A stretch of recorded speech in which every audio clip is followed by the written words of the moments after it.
వివిధ ఉద్యోగాలకు సంబంధించి జాతీయ స్థాయిలోను రాష్ట్రాల స్థాయిలోను వివిధ ఏజెన్సీల ద్వారాగా ఉద్యోగ నియామకాలు, అందుకు అవసరమైనటువంటి పరీక్షల నిర్వహణకు సంబంధించినటువంటి విషయంలో పేపర్ లీకేజీలు, మాల్ ప్రాక్టీసు, అదేవిధంగా నకిలీ వెబ్సైట్లు సృష్టించటం, నకిలీ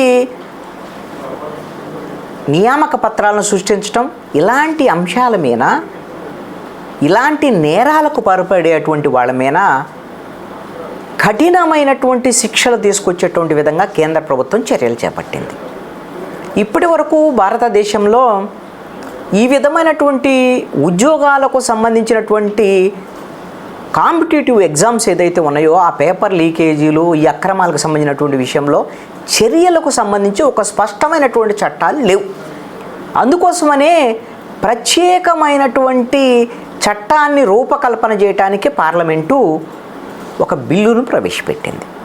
దీని ప్రకారంగా కాంపిటేటివ్ ఎగ్జామ్స్ సంబంధించినటువంటి ప్రశ్నాపత్రాలు, అదేవిధంగా అక్రమాలకు సంబంధించినటువంటి విషయంలో ఎవరైనా సరే అక్రమాలకు పాల్పడితే 5 ఏళ్ల జైలు, ₹1,00,00,000 జరిమానా విధించబోతున్నారు. దీనికి సంబంధించి కేంద్ర సహాయ మంత్రి జితేంద్ర సింగ్ పార్లమెంట్లో నిన్న బిల్లు ప్రవేశపెట్టారు. దీనికి సంబంధించి the public examinations prevention of unfair means అంటే ది పబ్లిక్ ఎగ్జామినేషన్స్ బిల్ 2024 ఈ బిల్లుని పాస్ చేశారు. దీని ప్రకారంగా ఈ బిల్లులో ఏముంది అని అంటే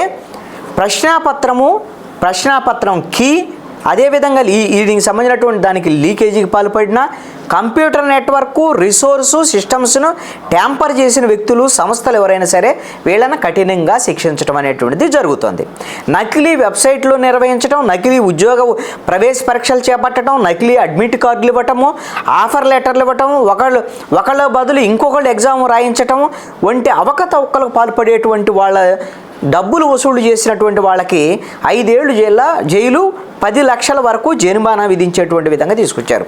వీటితో ప్రమేయం ఉన్నటువంటి వ్యక్తులు, సంస్థలు, ఏజెన్సీలు, వ్యాపార సంస్థలు, సబ్ కాంట్రాక్టర్లకు వీళ్ళందరికీ ₹1,00,00,000 వరకు జరిమానా విధించడం, 5 సంవత్సరాలు జైలు శిక్ష.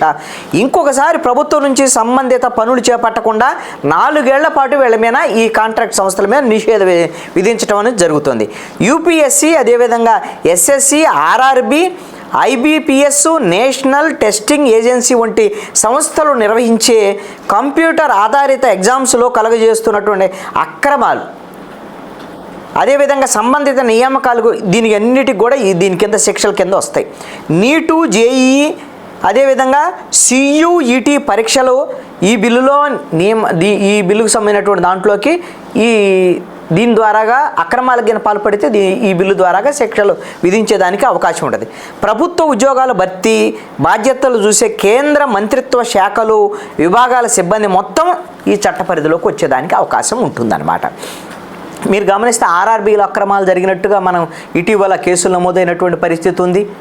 అదేవిధంగా మనం రాష్ట్రాల విషయానికి వచ్చారు, తెలంగాణ టీఎస్పీఎస్సీ దాని పేపర్ లీకేజీకి సంబంధించినటువంటి విషయంలో అనేక సార్లు పేపర్ లీకేజ్ అయినటువంటి ఘటనలు ఇవన్నీ జరుగుతున్నటువంటి పరిస్థితులు ఉన్నాయి.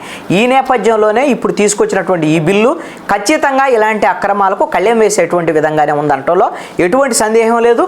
అయితే ఇప్పటికే అస్సాం అసెంబ్లీలో ఈ విధమైనటువంటి అక్రమాలకు పాల్పడేటువంటి వాళ్ళకి అక్కడ అసెంబ్లీ ఇంకొక తీర్మానం చేసింది. 10 సంవత్సరాలు జైలు శిక్ష, 10 కోట్ల రూపాయల జరిమానా విధించేటువంటి విధంగా అస్సాం అసెంబ్లీ కూడా బిల్లు తీసుకొచ్చినటువంటి పరిస్థితి ఉంది. దేశవ్యాప్తంగా మాత్రం ఈ విధంగా పార్లమెంట్లో తీసుకొచ్చినటువంటి ఈ బిల్లు చట్టరూపంలోకి వస్తే ఇది ఖచ్చితంగా అక్రమాలకు చెక్ పెట్టేటువంటి విధంగా, ప్రభుత్వ ఉద్యోగాలకు సంబంధించినటువంటి విషయంలో అక్రమాలకు చెక్ పెట్టేటువంటి విధంగానే ఉంది.